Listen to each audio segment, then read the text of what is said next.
नमस्कार दोस्तों, स्वागत करता हूं मैं आप सभी का योगेश की रिपोर्ट में। दोस्तों, बेंगलुरु का जो दुखद हादसा है वो एक बहुत बड़ा हादसा है। मैं ऐसा क्यों कह रहा हूं? जीत का जो जश्न था वो पूरे देश के लिए कैसे मातम में बदल गया।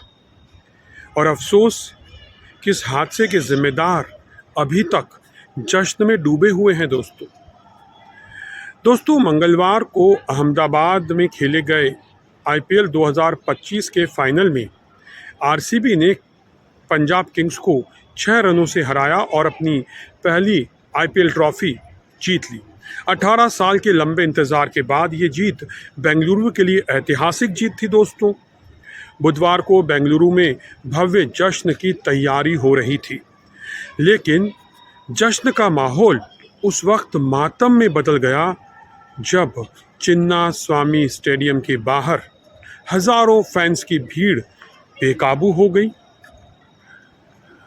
Karnataka state cricket association KSCA ने स्टेडियम में आरसीबी के लिए एक विशेष सम्मान समारोह आयोजित किया था, लेकिन हजारों की संख्या में पहुंचे फैंस, जिनमें कई के पास एंट्री पास भी नहीं थे, उन्होंने स्टेडियम में घुसने की कोशिश की। कुछ लोग दीवारें और गेट फांदने लगे। पुलिस ने भीड़ को नियंत्रित करने के लिए हल्का लाठीचार्ज किया, लेकिन स्थिति संभल नहीं पाई।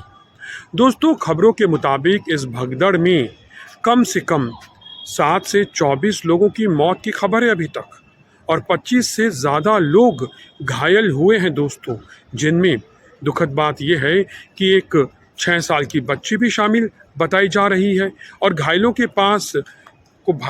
को पास के बोवरिंग और विदेही अस्पताल में भर्ती कराया गया। दोस्तों, बारिश और ट्रैफिक ने स्थिति को और अधिक बिगाड़ दिया। इस दुखद घटना ने कई सवाल भी खड़े कर दिए हैं।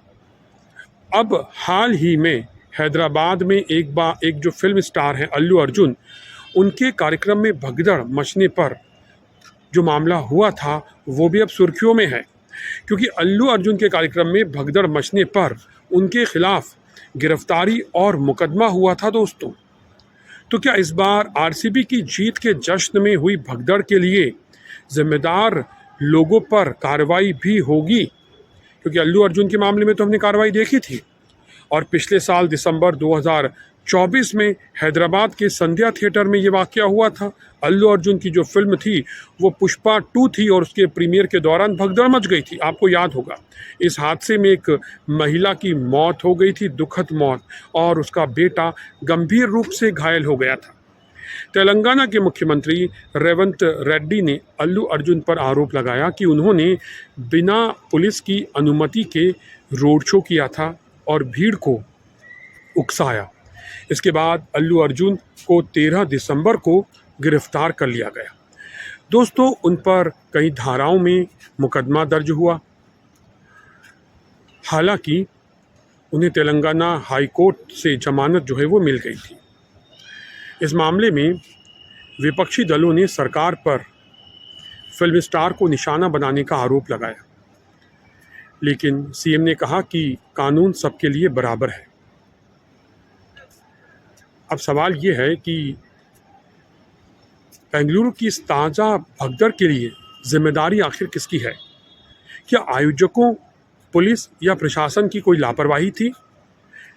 क्या इस बार भी किसी के खिलाफ सख्त कार्रवाई होगी, जैसे हमने अल्लू अर्जुन के मामले में देखा था? उप मुख्यमंत्री DK शिवकुमार ने इस हादसे की पुष्टि की है, लेकिन जो डेथ हुई हैं उनकी सटीक संख्या बताने से उन्होंने इनकार कर दिया है। उन्होंने कहा है कि मैं अभी स्टेडियम जा रहा हूं, और फैंस जो थे वो बहुत ज़्यादा भावुक थे। दूसरी तरफ बेंगलुरु ट्रैफिक पुलिस ने पहले ही ख़राब ट्रैफिक और बारिश के कारण ओपन टॉप बस परेड जो है उसको रद्द करने की बात कही थी, लेकिन बाद में मुख्यमंत्री की विशेष अनुमति से परेड की योजना बनी। दोस्तों, इस हादसे में कई कमियां सामने आई हैं। भीड़ प्रबंधन के लिए पर्याप्त पुलिस बल नहीं था।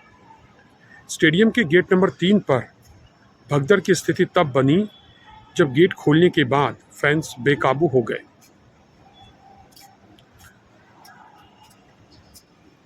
दोस्तों, बेंगलुरु मेट्रो स्टेशन पर भी भारी भीड़ थी, जिससे स्थिति और ख़राब हुई और कुछ लोग इसे प्रशासनिक विफलता बता रहे हैं, तो कुछ का कहना है कि फैंस की उत्साह में बेकाबू भीड़ ने हालात को और बिगाड़ दिया।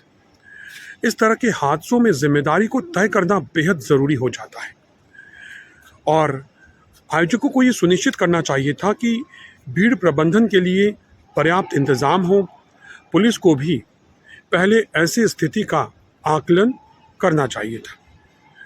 अल्लू अर्जुन के मामले में त्वरित कार्रवाई होती है और पुलिस यहाँ अभी तक कोई ठोस कदम नहीं उठा पाई है, कोई ठोस कदम पुलिस का नहीं दिख रहा है। एक जांच कमेटी बननी चाहिए जो ये तय करे कि लापरवाही आखिर कहाँ हुई। इस हादसे ने आरसीबी की जीत के जश्न को फीका कर दिया है। विराट कोहली और रजत पाटीदार जैसे खिलाड़ियों ने इस जीत को फैंस के लिए समर्पित किया, लेकिन अब यह सवाल सबके मन में है कि क्या इस दुखद घटना के दोषियों को कोई सज़ा मिलेगी। दोस्तों, हमारी संवेदनाएं उन परिवारों के साथ हैं जिन्होंने इस हादसे में अपने प्रियजनों को खोया।